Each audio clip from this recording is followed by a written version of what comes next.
எல்லாருக்கும் வணக்கம். இந்த வேர்ல்டு கப் உடைய 3வது மேட்சே இவ்வளவு த்ரில்லிங்கா சூப்பர் ஓவர் வரைக்கும் போகும்னு சத்தியமா எதிர்பார்க்கல. அதுவும் 2 அசோசியேட் நேஷன்ஸ் வந்து இந்த சூப்பர் ஓவர் பார்ப்பாங்கன்னு நினைச்சு கூட பார்க்கல. Namibia versus Oman. ஆக்சுவலா நம்ம ஏற்கனவே போன வீடியோல சொல்லியிருந்தோம். இந்த வேர்ல்டு கப்ல அசோசியேட் நேஷன்ஸ் உடைய பங்கு ரொம்ப முக்கியமானது. அவங்க வந்து நிறைய சேலஞ்சஸ்லாம் கொடுப்பாங்க, நிறைய சர்ப்ரைசஸ்லாம் பண்ணுவாங்க அப்படின்னு. அதே மாதிரி இந்த வேர்ல்டு கப்ல ஃபர்ஸ்ட் சூப்பரான ஒரு த்ரில்லர் மேட்ச் நம்ம பார்த்தாச்சு.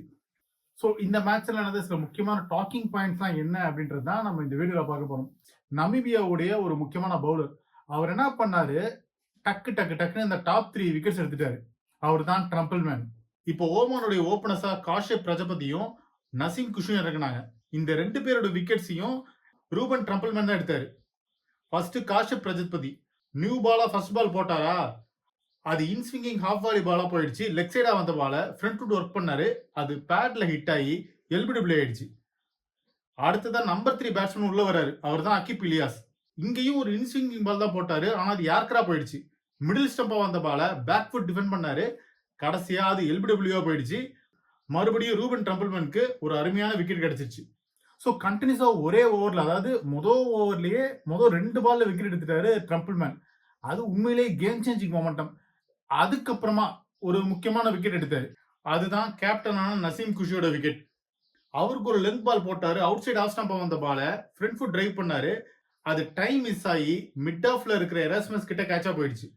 ஸோ இப்படி ஓமனுடைய டாப் 3 அவர் தான் காலி பண்ணாரு. அங்கேயே மேட்ச் முடிஞ்சிச்சு தான் சொல்ல முடியும். நமீபியாவுக்கே அந்த மேட்ச் ஓரளவுக்கு சொந்தமாயிடுச்சு. ஜீசன் மக்சூத் ஒருத்தவர் கடைசி வரைக்கும் நின்று போராடினாரு, வேற வழி இல்லாம என்னவும் பண்ண முடியல. 109 ரன்ஸ்க்கு அப்படியே ஓமன் ஆல் அவுட் ஆறாங்க. சரி, இதுல வர அடுத்த டாக்கிங் பாயிண்ட் என்னன்னா, நமீபியாவோட சேஸ் தான். இதை கொஞ்சம் ஈஸியா சேஸ் பண்ணுவாங்க, அட்லீஸ்ட் ஜெயிச்சிருவாங்க அப்படின்னு தான் நினைச்சாங்க. ஆனா இவ்வளோ சூப்பர் ஓவர் வரைக்கும் போகணும் யாரும் எதிர்பார்க்கல. நமீபியாவுடைய ஓப்பனரான மைக்கேல் வான் லிங்கன், அவர் ஒரு நல்ல பேட்டர் தான். அவரை வந்து பிலால் கான் முதல் ஓவர்ல அவுட் ஆகிட்டாரு, டக் அவுட் ஆகிட்டாரு, அவர் போல்ட் ஆகிட்டாரு. ஸோ அது வந்து உண்மையான ஒரு டேர்னிங் பாயிண்டா இருந்தது. ஆனா அதையும் தாண்டி அதுக்கப்புறமா அந்த பேட்டர்ஸ் ஓரளவுக்கு நிலைச்சு நின்னாங்க. இதுல நிக்கோலஸ் டேவினும் ஜான் ஃபிர்லிங்கும் ஒரு பார்ட்னர்ஷிப் போட்டாங்க. ஓரளவுக்கு வெற்றி நோக்கி போயிட்டு இருக்கும் போது தான் ஓமனுடைய ஸ்பின்னர்ஸ் வேலையை காட்ட ஆரம்பிச்சிட்டாங்க. அங்கதான் மேட்ச் அப்படியே நமீபியா கையை விட்டு போச்சு. அந்த அளவுக்கு டஃப் கொடுத்தாங்க. உண்மையான ஒரு மொமெண்டமே அப்போ ஓமனுடைய ஸ்பின்னர்ஸ் கொடுத்ததுதான். அகிப் இலியாஸ், ஜீசன் மக்சூத்லாம் அந்த அளவுக்கு பயங்கரமா டஃப் கொடுத்தாங்க நமீபியாவுக்கு.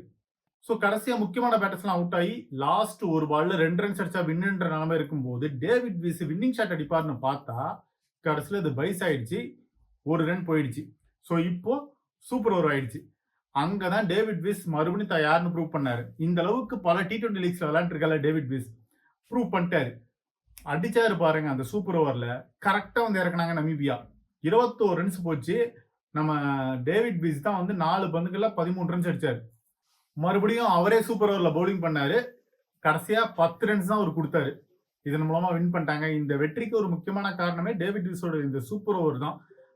அவருடைய பேட்டிங் மற்றும் பவுலிங் ரெண்டுத்திலுமே அவர் வந்து ப்ரூவ் பண்ணிட்டாரு.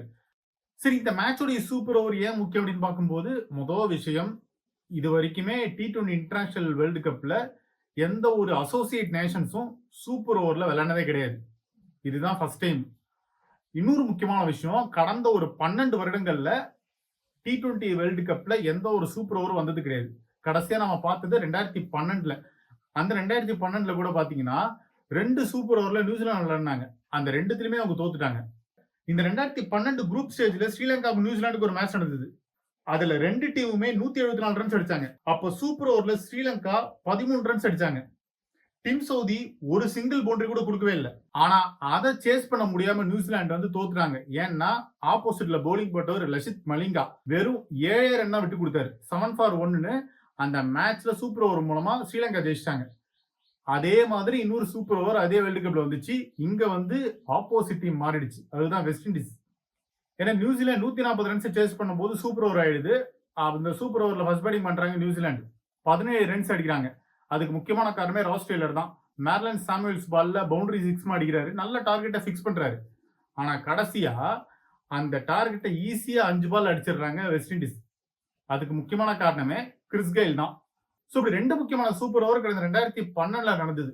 ஆனா இதுக்கு முன்னாடி ஒரு முக்கியமான வேர்ல்டு கப் மேட்ச் வந்து டை ஆச்சு.